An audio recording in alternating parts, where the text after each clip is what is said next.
নবীজি ইরশাদ করেছেন, নাহনুল আখিরুন আল আউয়ালুন, আমরা হচ্ছে সর্বশেষ, আবার আমরাই হচ্ছে সর্বপ্রথম। সাহাবায়ে কেরাম জিজ্ঞাসা করলেন, হুজুর আমরা সর্বশেষ সর্বপ্রথম বুঝতে পারি না এই বিষয়টা। আমার নবীজি ইরশাদ করলেন, আমরা দুনিয়াতে আসার সিরিয়ালে সর্বশেষ, জান্নাতে যাওয়ার সিরিয়ালে সর্বপ্রথম। জোরে বলেন না সুবহানাল্লাহ। এই জন্য আমার নবীকে আল্লাহ পাক সৃষ্টি করেছেন সবার আগে, পাঠিয়েছেন সবার শেষে। এই জন্য এক শায়ের সুন্দর করে বলেছেন, আজকের এই আজিমুশান মাহফিল আমি দেখছি যারা ভলেন্টিয়ার, যারা আয়োজক এবং স্টেজে হযরত উলামায়ে কেরাম সহ অধিকাংশ অডিয়েন্স আপনারা সবাই তরুণ। তো এটা আমাদের জন্য একটা ভালো দিক যে তরুণরা আস্তে আস্তে দিনের পথে আসতেছে। কথা বলেন না ঠিক কিনা? এবং তরুণরা যখন দিনের পথে আসবে, এই দিনকে এগিয়ে নিয়ে যাওয়ার জন্য আল্লাহর পক্ষ থেকে আরো সাহায্য বেশি আসবে। কথা বলেন ঠিক কিনা?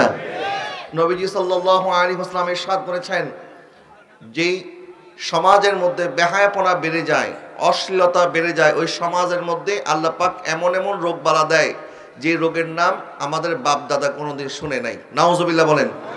তো সমাজের বেহায়াপনা, সমাজের এই সমস্ত অনৈতিক কর্মকাণ্ড, অশ্লীলতা এবং কোরআন সুন্নাহ বিরোধী যত কাজ আছে, এই সমস্ত কাজকে রুখে দেওয়ার জন্য আমাদের তরুণ সমাজের দরকার আছে না নাই?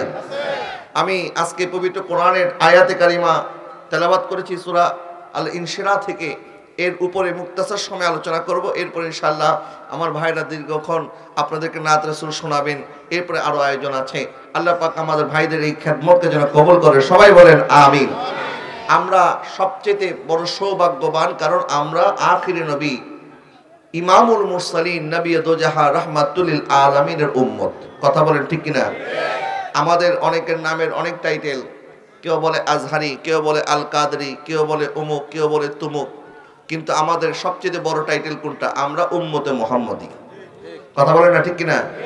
কারণ সমস্ত পরিচয় মুছে যাবে।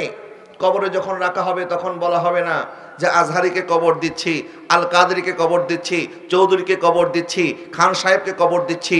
তখন বলা হবে বিসমিল্লাহি ওয়া আলা মিল্লাতে। কথা বলেন না ঠিক কিনা? তাহলে আমাদের আসল পরিচয় আমরা আমার নবীর উম্মত। আর এই নবীর উম্মত হওয়ার কারণে আল্লাহ পাক বলেন, কুনতুম খায়রা উম্মাতিন উখরিজাত লিন-নাস, উম্মতের মধ্যে আমি তোমাদেরকে সর্বশ্রেষ্ঠ উম্মত, উত্তম উম্মত করে দুনিয়াতে পাঠিয়েছি। সুবহানাল্লাহ বলেন। নবীজি ইরশাদ করেছেন, কিয়ামতের ময়দানে উম্মত হবে ৭০ দল উম্মত, আর এই ৭০ দল উম্মতের মধ্যে সর্বশ্রেষ্ঠ উম্মত হবে আমার উম্মত। সুবহানাল্লাহ বলেন। নবীজি ইরশাদ করেছেন, সমস্ত নবী আলাইহিস সালামের উম্মত যারা জান্নাতে প্রবেশ করবে তাদের কাতার হবে ১২০ কাতার, আর এই ১২০ কাতারের মধ্যে আমি নবীর উম্মতের কাতার হবে ৮০ কাতার। সুবহানাল্লাহ। সুবহানাল্লাহ বলবেন না?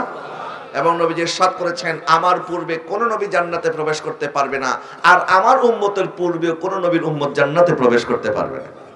নবীজি ইরশাদ করেছেন, নাহনুল আখিরুন আল আউয়ালুন, আমরা হচ্ছে সর্বশেষ, আবার আমরাই হচ্ছে সর্বপ্রথম। সাহাবায়ে কেরাম জিজ্ঞাসা করলেন, হুজুর আমরা সর্বশেষ সর্বপ্রথম বুঝতে পারি না এই বিষয়টা। আমার নবীজি ইরশাদ করলেন, আমরা দুনিয়াতে আসার সিরিয়ালে সর্বশেষ, জান্নাতে যাওয়ার সিরিয়ালে সর্বপ্রথম। জোরে বলেন না সুবহানাল্লাহ। এই জন্য আমার নবীকে আল্লাহ পাক সৃষ্টি করেছেন সবার আগে, পাঠিয়েছেন সবার শেষে। এই জন্য এক শায়ের সুন্দর করে বলেছেন,